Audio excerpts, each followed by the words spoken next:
Buenos días. Creo que es muy temprano para ir al baño, pero por si quieren ir al baño, no hay tiempo. No, Vean, vamos a continuar con las clases. Ahora me toca hablar sobre linfocitos T y el complejo mayor de histocompatibilidad. Me dijeron que esta es la última clase que entra en el parcial, así es que voy a tratar de terminarla ahora para que ustedes ya tengan toda la información completa y si tienen espacio el fin de semana, pues la empiezan a revisar.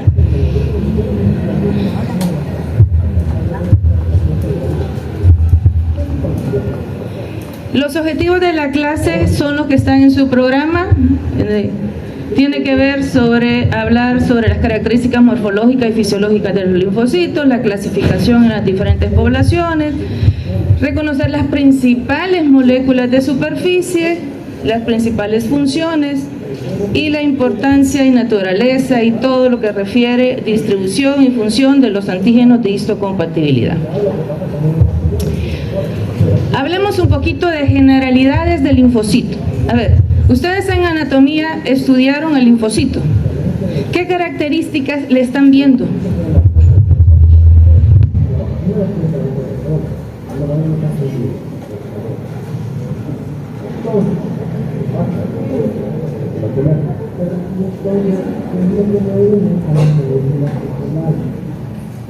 Decimos que es entonces una célula que tiene un solo núcleo y es un núcleo bastante prominente, tanto que fíjese usted que casi abarca todo lo que es la célula. Es una célula relativamente pequeña. Cuando nosotros la vemos al microscopio, pues vemos eso. Sin embargo, hay que decir que de los linfocitos hay tres tipos de linfocitos morfológicamente idénticos. Esos linfocitos son el llamado linfocito T de tomate, el linfocito B de burro y el linfocito NK, que antes era llamado célula NK. Entonces, cuando yo lo veo en microscopio, ni que usted tenga ojo biónico va a poder decir, este es un linfocito T o este es nada. Todos son exactamente iguales. Entonces, ¿cómo hacemos para diferenciarlo? Bueno, primero se diferencia en base a las moléculas de superficie que tienen. Hay unas moléculas de superficie llamados marcadores, CD, que tiene del inglés que significa grupo de diferenciación. Entonces, los linfocitos B tienen el CD19 y el CD20. El linfocito T tiene el CD3 y además tiene el receptor para el antígeno, que se llama TCR. Y los linfocitos NK tienen el CD56, el CD16, que lo identifica, pero además, y quiero que desde ya se lo grabe, tiene un marcador que se llama CD161. Le digo que se lo grabe porque lo voy a retomar más adelante.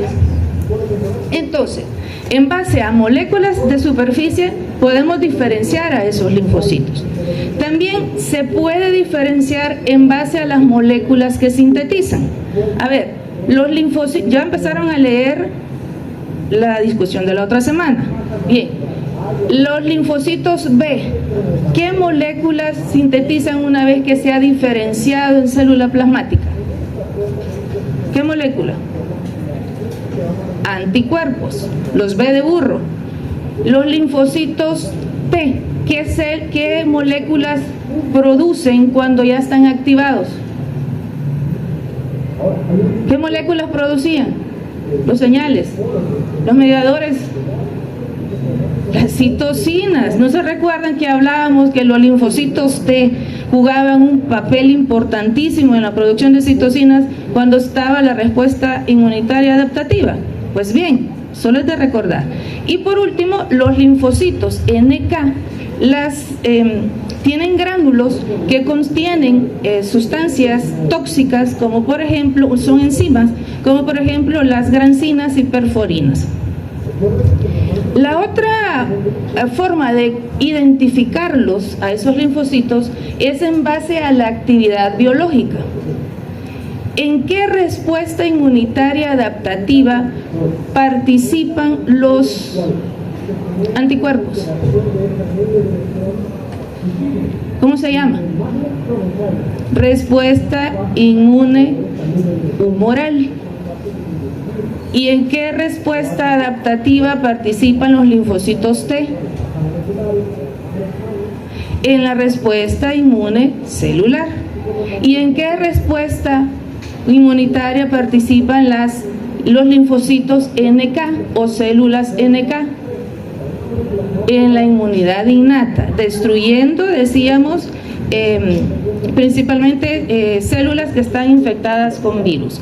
Entonces, es así como podemos diferenciar los diferentes linfocitos. ¿Estamos ahí? Ahora nos vamos a entretener en hablar de esas moléculas de superficie que tienen estos linfocitos T, porque es el tema que me toca, y vamos a hablar, eso sí, de las principales. ¿Cuál es el tipo mayoritario de linfocitos que anda circulando en sangre? ¿Cuál creen ustedes que será? El linfocito T, porque el linfocito T es el top de toda la respuesta, es como el que comanda prácticamente toda la respuesta inmunitaria adaptativa. En general, ¿cuáles son los principales marcadores de superficie que identifica el linfocito T? ¿Qué les dije cuáles eran? El CD3 y el TCR. ¿Qué significa TCR? Receptor, fíjense que del inglés, receptor de célula T, porque al linfocito T los autores también le dan el nombre de célula T. Nosotros insistimos en que le llamen linfocito para que se les grabe que es un linfocito, pero ese receptor que tiene el linfocito T para reconocer al antígeno. Ahora, ¿dónde se producen los linfocitos T y dónde maduran? ¿Qué les dijeron? Ya el licenciado Ángel habló un poquito de esto. Se producen en médula ósea y maduran ¿a dónde? En el timo. De ahí que se llamen linfocito T, el T de timo. Hablemos del timo. El timo es un órgano bilobular que se encuentra ubicado en el mediastino anterior y superior del tórax. Es un órgano bilobulado que se forma del tercer o cuarto arco faríngeo, ahí por la sexta u octava semana de gestación, o sea que desde que estamos en el vientre materno. El timo alcanza su máximo desarrollo en la etapa perinatal. ¿Cuál es la etapa perinatal? La que va desde la semana 20 de gestación hasta el día 28 después del nacimiento. Esa es la etapa en la que está más desarrollado el timo. Pero se ha visto que a medida que va avanzando los años, va como involucionando, o sea, como que se fuera desintegrando. Fíjense que se sabe que los niños de 7 años tienen un timo que pesa 40 gramos. Las personas adultos jóvenes de 30 años, ya ese timo ya pesa 12 gramos. Y las personas viejas como yo, se podrán imaginar cuánto estará pesando. Y los más viejos que yo ya tienen esbozos del timo. Sin embargo, lo curioso y maravilloso de la creación es que a pesar que ya no tenemos timo, donde suficiente, un órgano bien establecido, suficiente como para que maduren los linfocitos, la pregunta es, bueno, ¿y entonces dónde maduran los linfocitos? Vaya usted a saber, como dice el comentarista. No, se cree que hay otro órgano que reemplace, esa es una teoría. La otra es que muy probablemente a medida vamos avanzando en edad, nos hemos expuesto a una gran cantidad de antígenos extraños y por lo tanto nosotros ya hemos creado lo que se llama un linfocito T de memoria, el cual no necesita maduración porque ya ha sido estimulado y porque ya solamente se está regenerando y ya existe, o sea, no se produce un nuevo linfocito. Entonces, así es como se explica eso de que al final nosotros, las personas mayores, tengamos un timo poco manifiesto.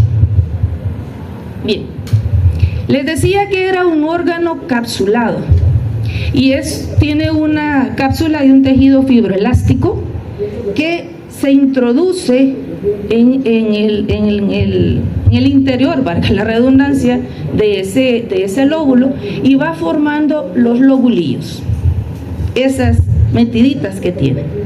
Además, es de recalcar que el timo tiene una parte que es la corteza y la médula. La corteza es la que está en la parte más exterior y la médula la del centro. Al ver esta fotografía, ¿a dónde hay más células? En la corteza. Es donde hay más células que en la médula. Ahora, ¿qué tipo de células hay? En la corteza hay abundantes células epiteliales corticales, o sea, las que están en la corteza. En la médula, si bien hay células epiteliales, son células medulares, están en menor cantidad, y las de importancia, las células de importancia a nivel de la médula son las células dendríticas y los macrófagos. Y además, bueno, aquí, esto es el corpúsculo de Hasse. Bien.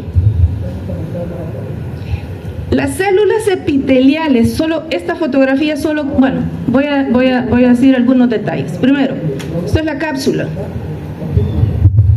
Aquí, esta es la cápsula. Inmediatamente después de la cápsula está la región subcapsular, o sea, abajo de la cápsula. Después está la parte más externa de la corteza. Y después ya tenemos la corteza misma. Bien. ¿Qué se fijan ustedes con estas células epiteliales? ¿Qué se fijan? Que están como en una disposición tal que va formando como pequeños sacos o canastas, le llaman, en el que en el interior alberga entre 20 y 100 células que van a después ser linfocitos. Solo para que vean este dibujito. Después voy a explicar cómo se da ese proceso. Esas células epiteliales cumplen una función importante en la maduración del linfocito, porque es la que le enseña muchas cosas de la vida al linfocito. Por eso, a esa formación de esas canastas que hacen las células epiteliales, por eso reciben el nombre de célula nodriza. Bien, eso quería hablar de aquí, y ahora hablemos ya eso es del timo. Con esa base del timo, entonces ahora sí, hablemos de la ontogenia del linfocito T. ¿Qué es ontogenia? Es el desarrollo que sufre, en este caso el linfocito, desde que se produce hasta que madura y se vuelve una célula después efectora. Entonces, ese proceso de desarrollo del linfocito T es el que vamos a conocer en este momento. Primero, recordemos, todas las células sanguíneas se producen en médula ósea. Se recordarán ustedes que cuando hablábamos de, ¿dónde se originan los linfocitos T? Ya está sabedor, ¿verdad? Médula ósea. ¿Dónde madura? Linfocito T. Si yo se lo pregunto en el examen, pregunta regalada. Pero si recuerdan cuando hablábamos de citocinas, que decíamos que dentro de las citocinas hematopoyéticas estaba una muy importante que era la interleuquina 3. La interleuquina 3, si recuerdan, era aquella que estimulaba a la célula pluripotencial para que se diferencie en el progenitor, la célula progenitora linfoide, o sea, la que va a dar origen después a los linfocitos. Ahora, ¿qué señal recibe esta célula progenitora linfoide? ¿Qué señal recibe para que produzca linfocitos? Y le voy a llamar en este momento linfocito T, aunque no es correcto el nombre, pero bueno, para que produzca células que posteriormente van a ser linfocitos T. ¿Cuál es la señal? La señal es la participación de la interleuquina 7 combinado con hormonas como la timopoietina. Entonces, esa combinación de interleuquina 7 y hormona timopoietina hace que ese progenitor linfoide se diferencie a una célula progenitora del linfocito T. Y por ser una célula, fíjense, no es ni siquiera un T inmaduro, no, es una célula progenitora del linfocito T, es decir, de la que se va a originar el linfocito T. Por eso se llama prolinfocito T, de progenitora. Hay autores que le dan diversos nombres, pero nos vamos a casar con uno, porque si no, nos vamos a hacer pelota. Entonces, los prolinfocitos T no se quedan en la médula ósea porque decimos que van a ir a madurar al timo. Entonces, reciben señales de tipo hormonal secretadas por el timo, como por ejemplo timosina, el factor tímico sérico o bien la misma timopoietina, y hace que esos prolinfocitos T migren y lleguen al timo por la arteria tímica. Entonces dice, ¿cómo llega el precursor del linfocito T al timo? Viajan por circulación y llegan a través de la arteria tímica. Bien, cuando ya está en el timo, el linfocito lleva a cabo la maduración. Y la maduración se resume en 3 etapas. La primera es la generación del receptor, o sea, la generación del TCR. La segunda es la eliminación de clonos autorreactivos. Y la tercera, la salida de las formaciones de las subpoblaciones de linfocitos T que van a ir ya maduros y que están listos para actuar ante una agresión. Entonces, solo voy a decir que ustedes van a leer algunos libros y van a encontrar que cuando ¿cómo se llamaban la célula que se producía en la médula ósea y que viajaba al timo? ¿Cómo se llamaba? Prolinfocito T. Bien, cuando esos prolinfocitos T llegan al timo, los autores, los inmunólogos, le dan el nombre genérico de timocito. Cuando usted oiga timocito, no es más que un linfocito que está en el timo y que está en el proceso de maduración. Simple. ¿Estamos ahí? Vale. Entonces, el prolinfocito T que viaja de médula ósea al timo es una cosa parecida a esta, que no tiene marcadores, ¿verdad?, en su superficie. Pero el primer sitio al que llega ese prolinfocito T, ¿a dónde se les ocurre a ustedes que llega? O sea, está en el timo, pero a la corteza. Pero antes de la corteza, ¿qué está? La cápsula. Entonces, en la región subcapsular, ese linfocito T adquiere moléculas de superficie. Una de las primeras es el CD3, que se acuerdan que era uno de los marcadores que identificaban al linfocito T. Bien, adquiere entonces el CD3 y va avanzando, caminando, digámoslo así, o avanzando hacia la corteza. En ese trayecto adquiere además el CD2, el receptor CD2.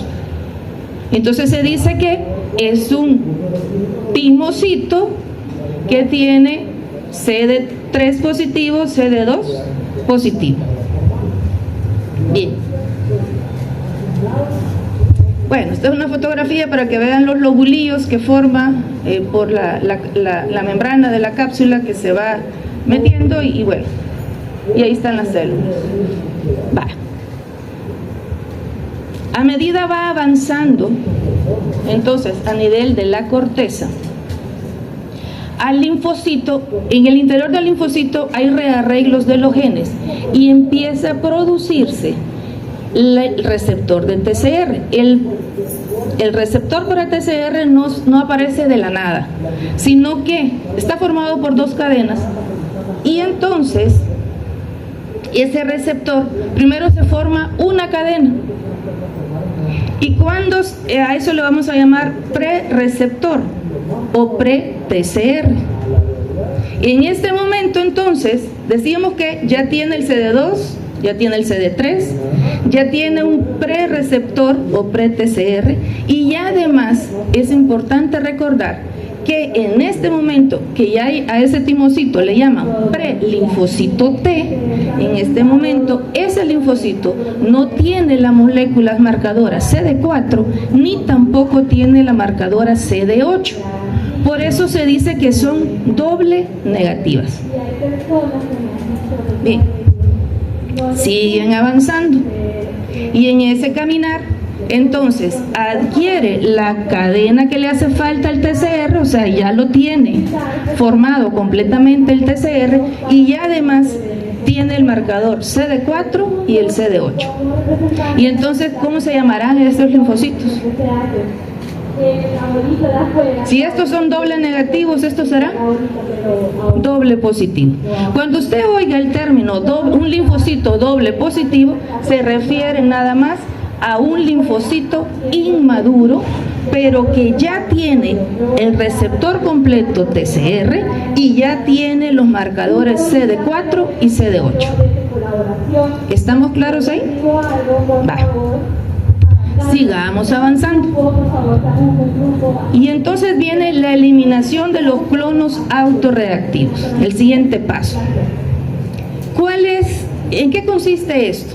Vean, les dije que las células epiteliales a nivel de corteza realizaban una función. ¿Cuál era? Enseñarle muchas cosas de la vida al linfocito. Entre comillas esto. O sea, es para que tengamos una mejor comprensión de lo que sucede. Son las células que le enseñan cómo es el mundo, digámoslo, a esos linfocitos. Es como la mentora de los linfocitos. Entonces, ¿cómo hace ese proceso? Hace lo que se conoce como selección positiva y el otro proceso, selección negativa. A ver, ¿en qué consiste esto?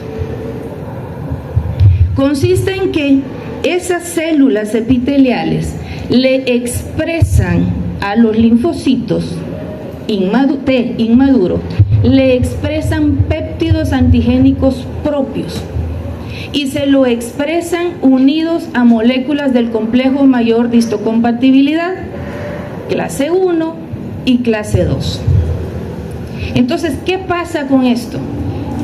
El timo lo que está haciendo es enseñarle al linfocito T cuáles son los péptidos propios. ¿Para qué? Para que no reaccione contra ellos. ¿Sí? Entonces, si no reconoce los péptidos propios, ese linfocito no sirve. Y entonces mueren. Se dice que en la selección positiva, el 95% de los prolinfocitos que entraron mueren. Y quedan vivos aquellos capaces de reconocer lo propio. Y además sucede otra cosa. que aquellos linfocitos que reconocen péptidos antigénicos propios unidos a moléculas del complejo de histocompatibilidad de clase 1, entonces van a perder su CD4 y se van a quedar únicamente con el CD8. Y aquellos linfocitos que reconocen a péptidos propios unidos a complejo mayor clase 2 van a perder su CD8 y se van a quedar CD4. Eso es selección positiva. Ahora viene otro proceso, la selección negativa. Y es que de esos linfocitos que se rescataron, que ahora ya los podemos clasificar como linfocito T CD4 y linfocito T CD8 positivos, de esos hay que eliminar aquellos que reaccionan o se unen muy fuertemente a los antígenos propios. Eso no sirve. ¿Por qué? Porque si no, constantemente nos van a estar atacando nuestros propios tejidos. O sea, ok, que lo reconozca, pero que no se exceda, ¿verdad? Entonces, todos aquellos linfocitos que se unen fuertemente a esos péptidos antigénicos propios, por ejemplo, la hemoglobina, albúmina, histonas, todos esos que se unen fuertemente mueren por apoptosis. ¿Y cuáles van a sobrevivir? Aquellos que reconocen esos péptidos antigénicos, pero que lo hacen de una manera baja o incluso intermedia. Entonces, es así como se cuela, digámoslo así, se hace todo el proceso de selección y al final, ya en ese momento, son considerados linfocitos T maduros, que bien pueden ser CD4 positivos o CD8 positivos y están listos para salir a circulación. ¿Estamos claros ahí? Ahora bien, hay que decir que en ese proceso de selección negativa hay algunos momentos y en algunas personas que quedan algunos linfocitos autorreactivos y quedan reprimidos, es decir, que tienen afinidad por lo propio, pero que se colaron, aquello de que se fueron de pasada, digámoslo así. Y entonces estos son los linfocitos que eventualmente pueden ser los responsables de generar enfermedades autoinmunes. ¿Por qué? Porque van a ir a reaccionar contra nuestros propios tejidos. ¿Queda claro eso?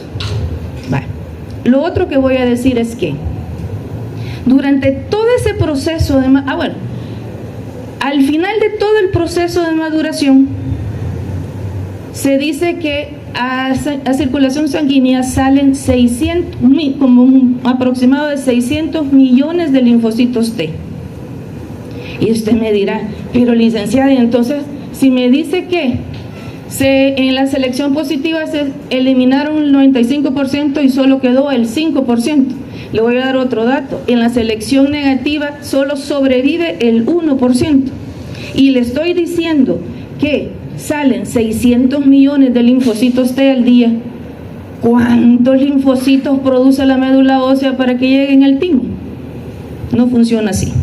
Sucede que en ese proceso de maduración también los linfocitos que están madurando también se están proliferando. Reciben señales para empezar a proliferar. Entonces, claro, ya si entraron 5 ya no son 5, sino que ya son millones de millones.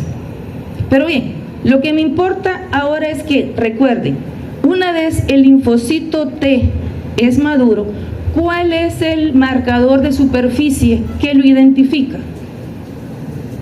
Bueno, los dos, hay dos tipos de linfocitos, ¿verdad?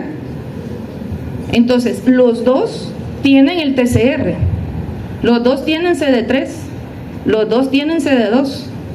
¿Qué es la diferencia entre uno y el otro? El CD4, que uno lo tiene, y el CD8, que tiene el otro. ¿Estamos ahí? Vale. Esos linfocitos que salen del timo nunca se han expuesto a un antígeno extraño y reciben el nombre de linfocitos T vírgenes, ya sea el TCD4 virgen o el TCD8 virgen. ¿Cómo se sabe que son vírgenes? Porque tienen un marcador que es el CD45RA positivo. Cuando este linfocito virgen se pone en contacto con un antígeno extraño y se activa, se convierte en un linfocito T efector. ¿Por qué? Porque va a llevar a cabo la respuesta. Pero simultáneamente se producen linfocitos T de memoria, que son aquellos que van a recibir toda la información de la activación y que van a quedar prestos para una segunda, tercera, cuarta N exposición a ese mismo antígeno. ¿Cómo se reconocen a estas células de memoria? Porque tienen el CD45RO positivo. Bien, ¿qué porcentaje de timocitos llegan a linfocitos T maduros? El 1%. ¿Cuáles son las moléculas de superficie principales de los linfocitos maduros? El CD4, CD8, además de su TCR. ¿Y el linfocito efector? ¿Cuál les dije a qué se llamaba el linfocito efector? Al que ya es activado en la respuesta. Y decimos que el que queda de memoria, bueno, el virgen es CD45RA positivo y el de memoria, el CD45RO positivo. Memoria, RO. Bueno, a mí funciona. El marcador CD45RO, memoria RO positivo. ¿No me entendieron? No, es que vean, al menos a mí me funciona. Tengo que acordarme de algo que tengo que ubicarme en algo para que me recuerde algo. Entonces, si digo RO, ¿dónde está la letra O? En la palabra memoria. Entonces RO positivo. Ahora sí, ya no la van a equivocar en el examen. Va. Hablemos del TCR, el receptor de célula T, o también llamado receptor para el antígeno que tiene el linfocito T. El receptor, el TCR, es un complejo que está formado por tiene dos componentes, si usted se fija. Tiene un componente extracelular que recibe el nombre de TCR, y esa es la molécula que le da origen, o el componente que le da nombre, mejor dicho, a la estructura. Y el otro componente, que es intracitoplasmático, fíjese qué dice aquí que es. ¿Cómo se llama? ¿Cómo se llama? El CD3, el famoso CD3 que lo obtuvo ¿a dónde? Cuando recién había llegado al timo, ¿verdad? Y decíamos que ese famoso CD3 es el que identifica al linfocito T, porque está aquí formando parte de su receptor. El CD3 está formado, es intracitoplasmático y tiene la función de trasladar, digámoslo así, la transducción de la señal que recibe una vez el antígeno se ha pegado a la porción extracelular de ese TCR. La licenciada la otra vez les decía que todo esto funciona porque hay una estructura que está fuera de la célula, que es donde se une el antígeno, y esa unión manda la señal y es traducida se da la transducción hacia el interior de la célula para que la célula se active y desencadene todos los procesos que tenga que hacer. Me interesa que veamos esto. El TCR, usted está viendo que es glucoproteico, está viendo que tiene dos cadenas, una cadena alfa y una cadena beta. El CD3 tiene 4 cadenas, la gamma, delta, epsilon y zeta. En honor a la verdad les voy a decir, no me interesa que se aprendan las cadenas del CD3, solo, al menos en este momento, solo me interesa que se recuerden que el TCR tiene 2 cadenas. ¿Sí cómo se llama? Cadena alfa y cadena beta. Vale. Complicámoslo un poquito más. No es complicación, es que tenemos que hablar de esto. Ese TCR, que tiene 2 cadenas, tiene, si usted se fija, ciertos plegamientos que son de la secuencia de aminoácidos, se va como haciendo esas asas en la que interviene un puente disulfuro, y a esas asas reciben el nombre de dominios, similar a la estructura que tienen los anticuerpos. Si usted se fija, hay un dominio variable, que es el que está más externo, y un dominio constante. Entonces, es en la porción, y esto es alfa 1, alfa 2, beta 1, beta 2. Vamos de arriba hacia abajo, como los auditorium de la Facultad de Medicina. El auditorium 1 está ya mirando el cielo, el auditorium 2 abajo. Pues para que se acuerden, esa misma ubicación. Entonces, es en ese sector específico que se une el antígeno. Y esa variabilidad que hay en los aminoácidos que ahí están presentes, se dice que hay cerca de 10 a la 7 diferentes tipos de moléculas en esa superficie. Quiere decir que, y cada uno de esos identifica a un linfocito T. Y quiere decir entonces que hay cerca de 10 millones de linfocitos T capaces de reaccionar ante la presencia de 10 millones de antígenos extraños. Yo cuando leo esto, no me queda más que maravillarme. Soy creyente y yo creo que es parte de las maravillas que Dios ha hecho con la humanidad y con los hombres y mujeres. ¿Por qué? Porque nosotros venimos preparados, ya traemos un linfocito T capaz de ir a reaccionar a cualquier cosa que nos expongamos en la vida. ¿Y eso es por qué? Porque, digo, en esta parte está esa porción que es específica y que ya viene para que encaje perfectamente esos antígenos extraños.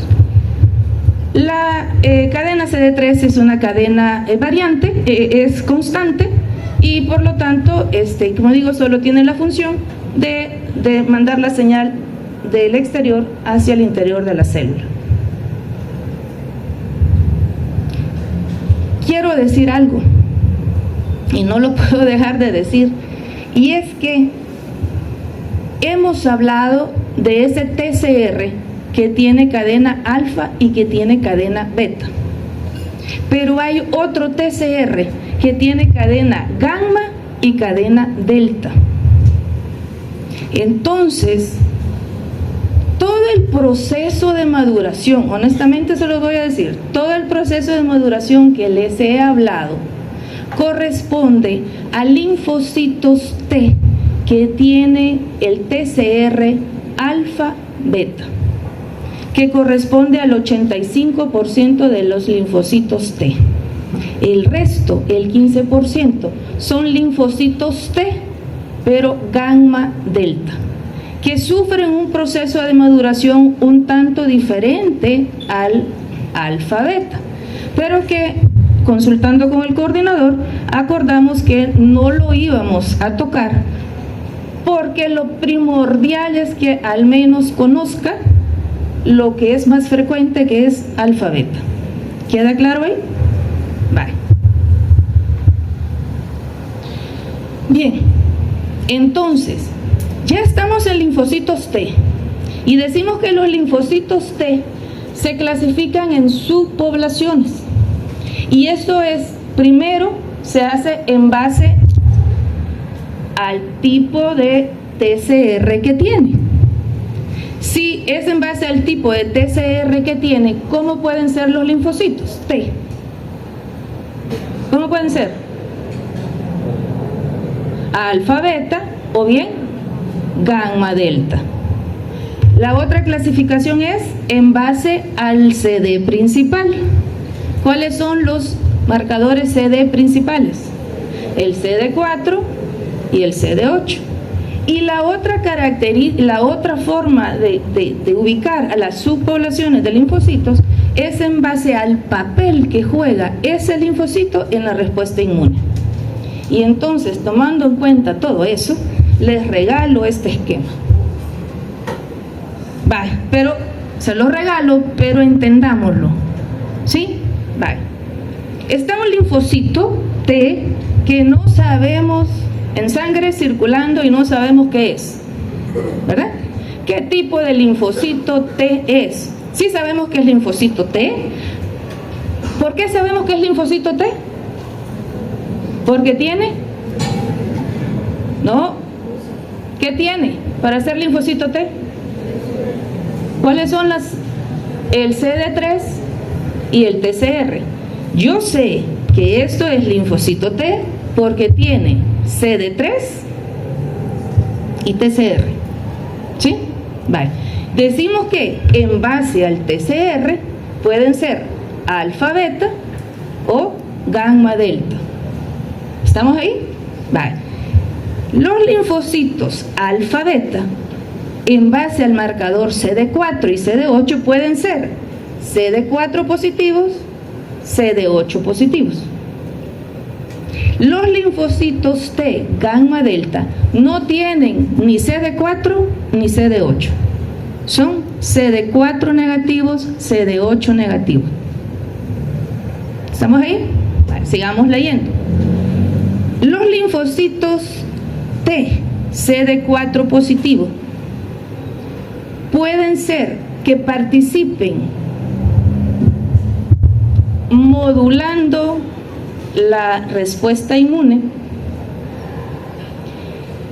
y básicamente es la célula que coordina la respuesta inmunitaria, y entonces le dieron por nombre, y son la célula por excelencia de la respuesta inmunitaria, y por eso le dieron el nombre de linfocito T ayudador, en inglés helper, y por eso se abrevia TH, con minúscula o con mayúscula. Aquí no importa cómo lo escribo. Pero cuando nosotros hablamos del linfocito TH, es aquel linfocito que tiene o que participa en el montaje de la respuesta inmunitaria. Pero de esos linfocitos T, CD4 positivas, que decimos que son linfocitos T que tienen el marcador CD4, pero que no ejercen una acción de activación de la respuesta, sino que lo que hace es garantizar la tolerancia, mantener la tolerancia a lo propio y además regular la respuesta inmunitaria. Entonces le va a dar el nombre de linfocitos T reguladores. Reguladores, porque regulan la respuesta inmunitaria. ¿Estamos? Estos linfocitos T reguladores regulan la respuesta inmunitaria, ya sea en la que participen linfocitos T CD4 o en la que participen linfocitos T CD8. Ya las otras clases ustedes van a tener que comprender esto. En este momento a lo mejor les suena un poco chino, pero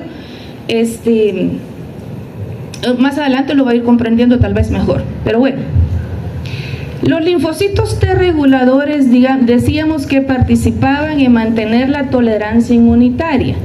¿Qué quiere decir eso? Que a esos linfocitos se les presentan normalmente péptidos propios para que ellos lo reconozcan. Y entonces lo que es propio lo deja pasar, y lo que no es propio entonces hace encender ciertas alarmas. Entonces digamos que son los que controlan o facilitan o previenen las enfermedades autoinmunes. Digamos que los reguladores son como el escáner que nos están pasando, que se está pasando normalmente a todos los péptidos propios. Bien, esos linfocitos T reguladores, hay los llamados T-reg, que son linfocitos T reguladores naturales. Están los T-reg-I, que son los linfocitos T reguladores inducidos, y están los linfocitos NKT inducidos. Aquí ya nos complicamos, pero vamos a tratar de barajar esto. ¿Tienen el CD4? Sí. ¿Tienen el TCR? ¿Qué creen ustedes? ¿Tienen CD4? Ok. De esto hay una clase posteriormente. Solo voy a decir que los marcadores que están en linfocitos, además del CD4, hay otros marcadores que lo identifican. Y de eso les van a hablar en la clase de regulación. No voy a entrar en moléculas y nombres porque si no se nos va a hacer mucha bola. Nos vamos a quedar mejor así, diciendo que estas linfocitos reguladores tienen moléculas de superficie que lo identifican. Los linfocitos T reguladores naturales, se sabe que ya vienen codificados desde que salen del timo. Los reguladores inducidos, esos se van desarrollando en el camino, digámoslo así, y de esos están el T regulador 1 o TR1 y el TH3. Y las células NKT, que es un tipo especial de linfocitos que tiene el marcador CD4 del linfocito T, pero también tiene el marcador CD161. ¿A dónde les dije que estaba ese marcador? ¿A dónde estaba? En la célula NK de la respuesta inmunitaria. Entonces, por tener ese marcador parecido o que es homólogo, es idéntico al de la célula NK, o linfocito NK, es que recibe el nombre de NKT, porque tiene el CD4, que por eso es T, el CD4, y tiene el marcador CD161. Vale. ¿Cuáles son las funciones de estas células?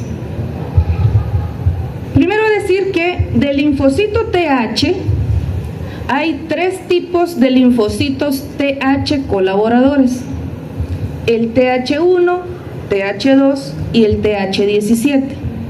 Se recuerda que cuando hablábamos de citocinas que participaban en la respuesta inmunitaria adaptativa y en la respuesta TH1, TH2, decíamos que la interleuquina 12 era el estímulo para que el linfocito TH, que llegaba a unirse y que reconoce al péptido antigénico, ese linfocito se va por las señales, por las citocinas y por el tipo de microorganismo, que es un microorganismo intracelular o bien virus, se va a producir, las células presentadoras van a producir interleuquina 12, que van a hacer que ese linfocito TH se diferencie a TH1. Y si se diferencia a TH1, van a desencadenar la respuesta celular. Luego, si son péptidos presentados por microorganismos que son extracelulares, entonces la interleucina, que es la señal para que se transforme el linfocito TH2, es la interleuquina 4. Entonces, interleuquina 4 actúa sobre el linfocito TH y se convierte o se diferencia en TH2. Y este comanda la respuesta humoral. ¿Y qué pasa con el TH17? Que recientemente, bueno, ya tiene algunos años, es de lo más los descubiertos más recientemente. El TH17 empezaron a ver que en experimentos de laboratorio, que cuando ese linfocito era activado por la citosina, factor transformante del crecimiento beta, y la interleuquina 6, entonces ese linfocito se diferenciaba en un linfocito que no era TH1 ni era TH2, sino que era un linfocito que producía grandes cantidades de interleuquina 17. Y por eso es que le dieron el nombre de TH17. Si les cuento, y le termino de contar la historia del TH17, porque del TH1 y TH2 ya se las conté, de su proliferación, cómo se da. El TH17 se prolifera por acción de la interleuquina 23. Entonces, ¿qué va a hacer un linfocito TH17? Va a ir o ejerce su acción preferentemente en microorganismos extracelulares y en hongos. Pero también se ha visto, les dije que TH17 producía una gran cantidad de interleuquina 17, que es una interleuquina proinflamatoria por excelencia, y se producen grandes cantidades de esta citosina. Y entonces se ha visto que el TH17, cuando es una respuesta demasiado o una respuesta exagerada, entonces da origen o da inicio a una enfermedades autoinmunes como la artritis reumatoide, la psoriasis, esclerosis múltiple, por ejemplo. Si un TH2 está muy activado, se dan casos de hipersensibilidad. Si un TH1 está una respuesta muy fuerte, entonces se da una inflamación más severa.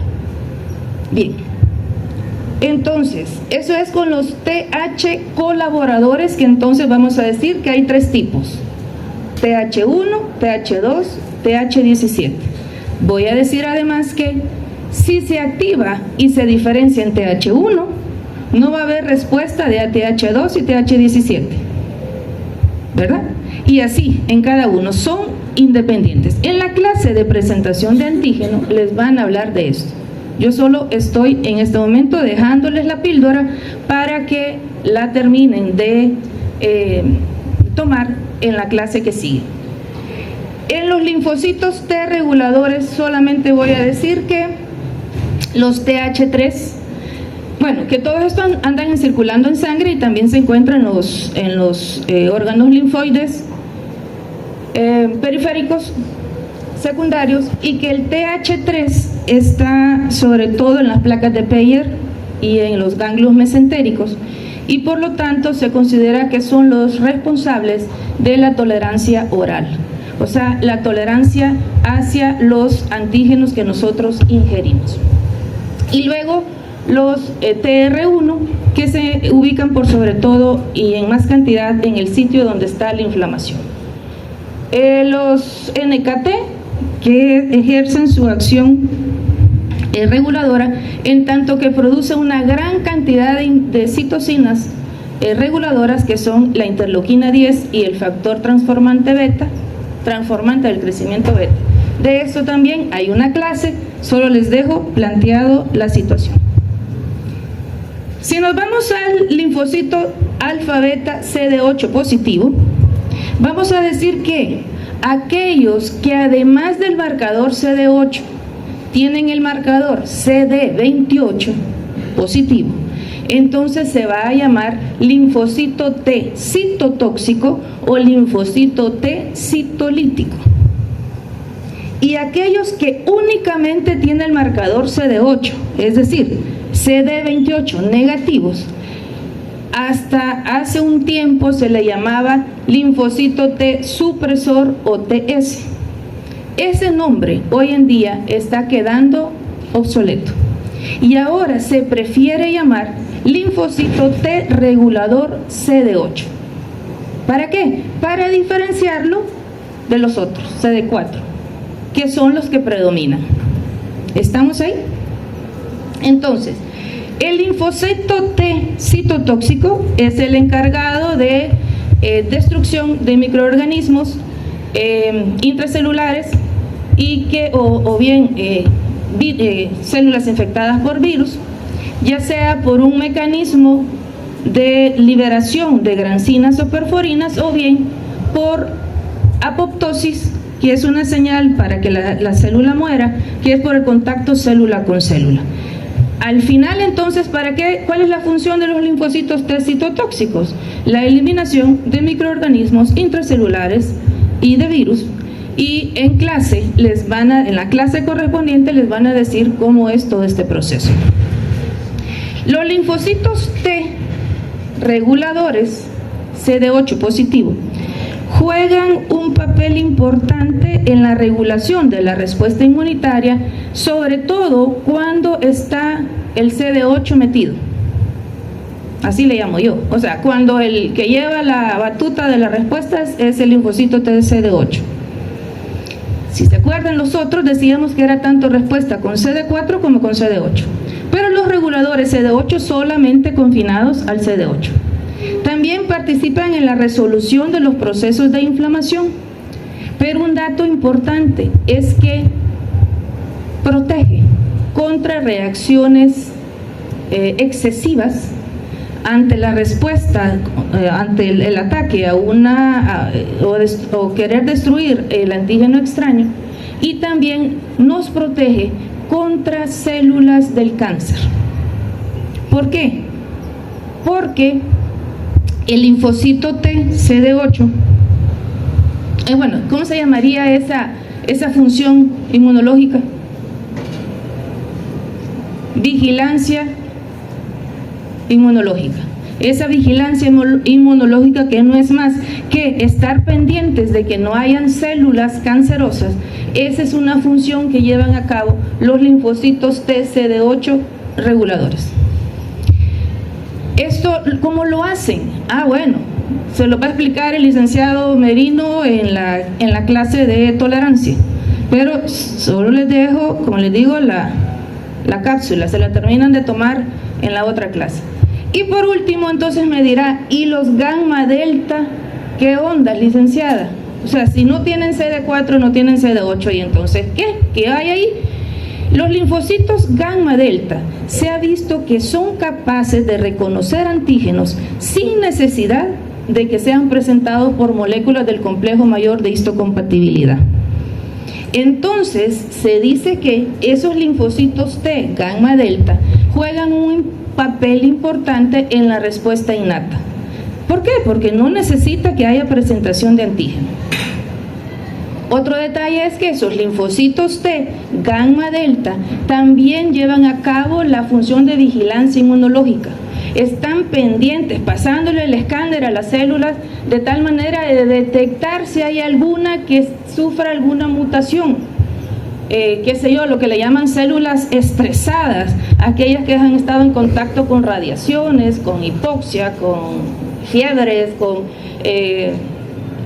radicales libres, que hacen que esa célula mute, que ya no es nuestra célula normal, sino que ya tiene una variación y que va a ir posteriormente, puede transformarse a una célula cancerosa. Entonces, esas células cancerosas o precancerosas son las que son eliminadas también por el linfocito T gamma delta.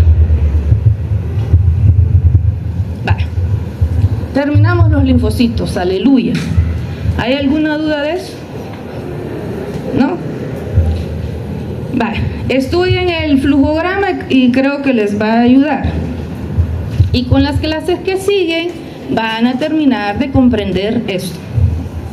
Hablemos del complejo mayor de histocompatibilidad.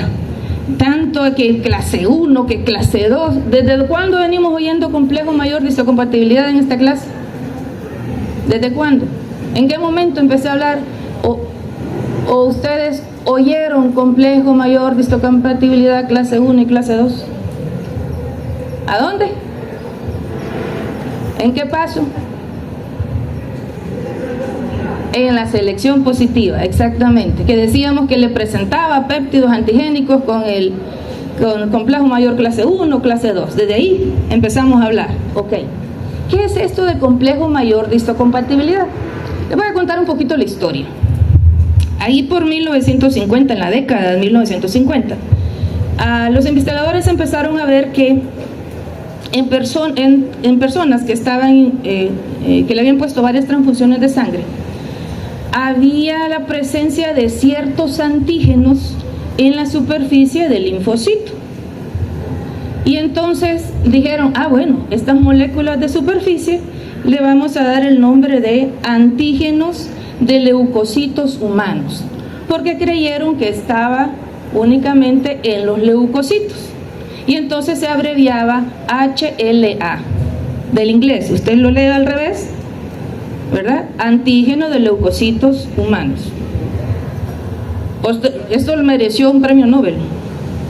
Posteriormente se dieron cuenta que esos antígenos no solamente estaban en los leucocitos, sino que estaban prácticamente en todas las células. Por decir, están en todas las células. Bueno, habían unos que estaban en todas las células nucleadas. Entonces, ¿cuáles son las únicas células que no tienen CMH?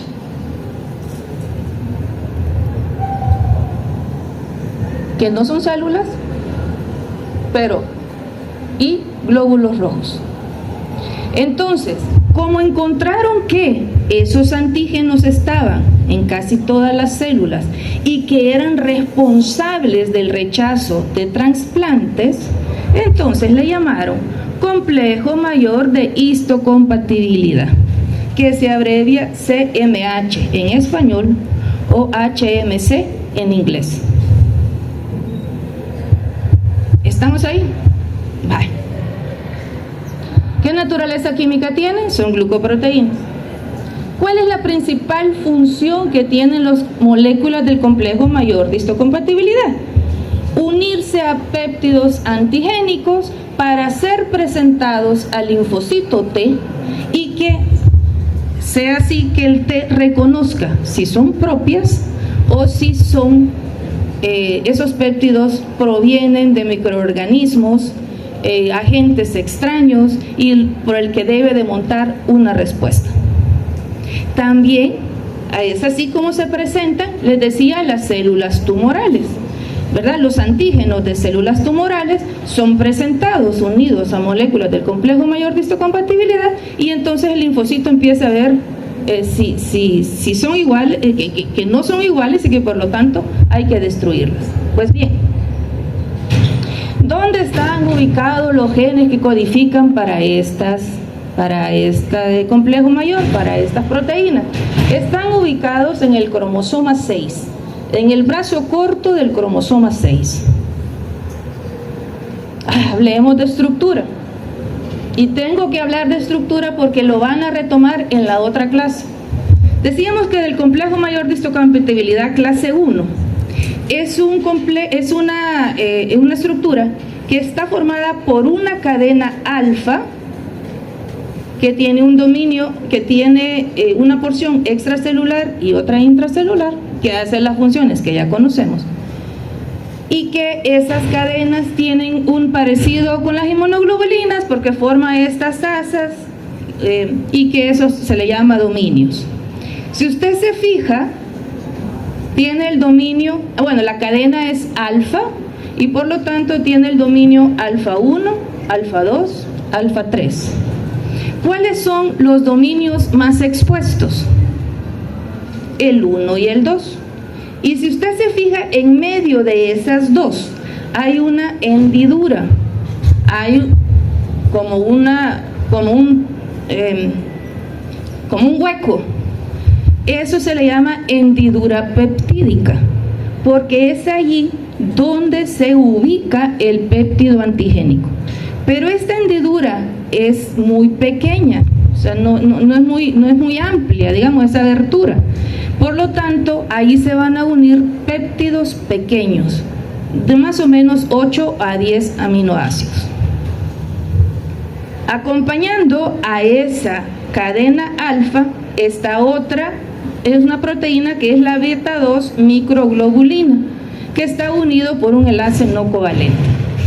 Me voy a quedar hasta aquí porque en la clase que sigue les van a explicar más al respecto.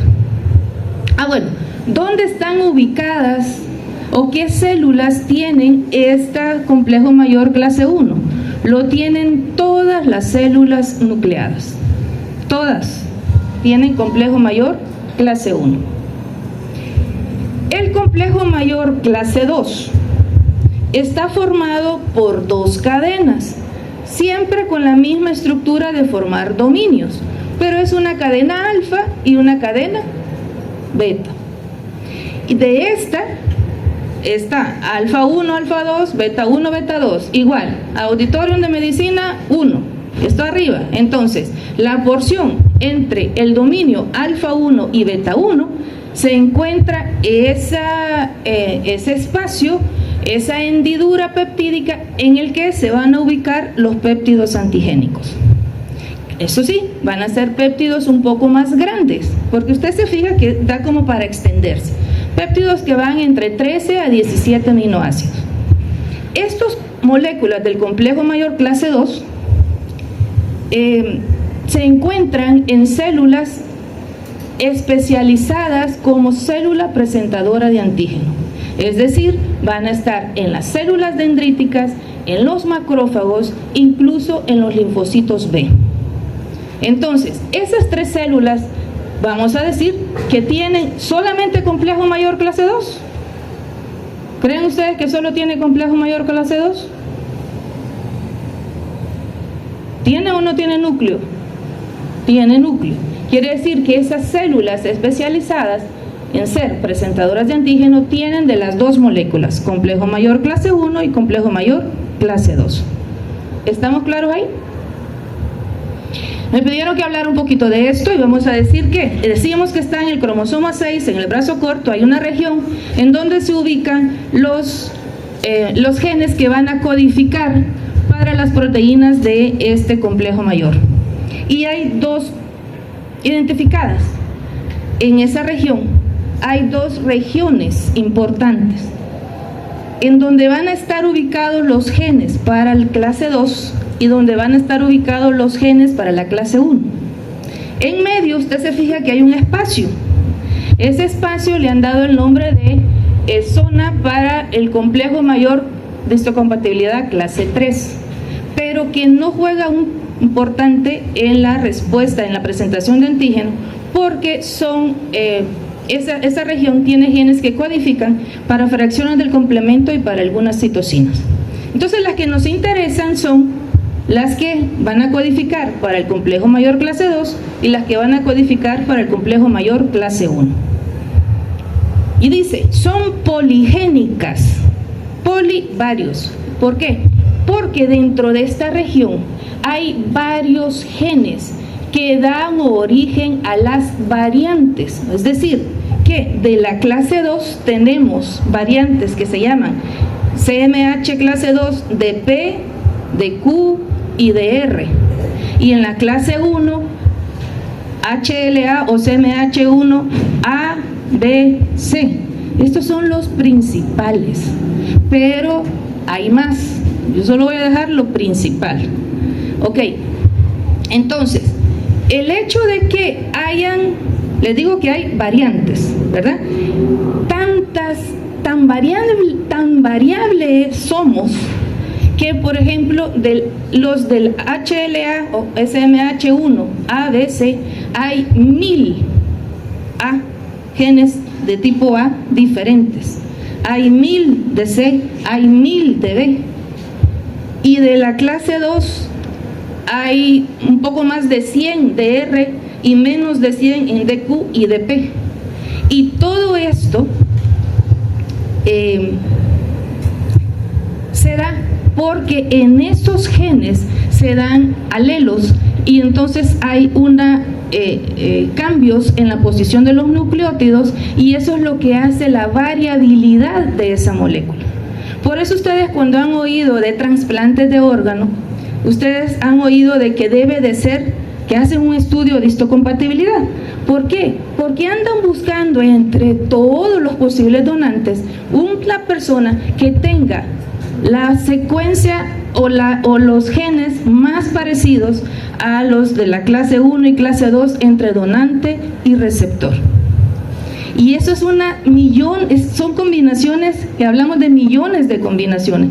La probabilidad de encontrar un donante que sea 100% compatible solo es si usted tiene un hermano gemelo idéntico, el monocigótico, aquel que tiene un óvulo y un espermatozoide y lo que hizo fue dividirse en 2 embriones y hay 2 seres idénticos. Esas personas son los únicos que tienen el 100% de sus moléculas de histocompatibilidad igual. El resto, lo que se hace es jugar con probabilidades.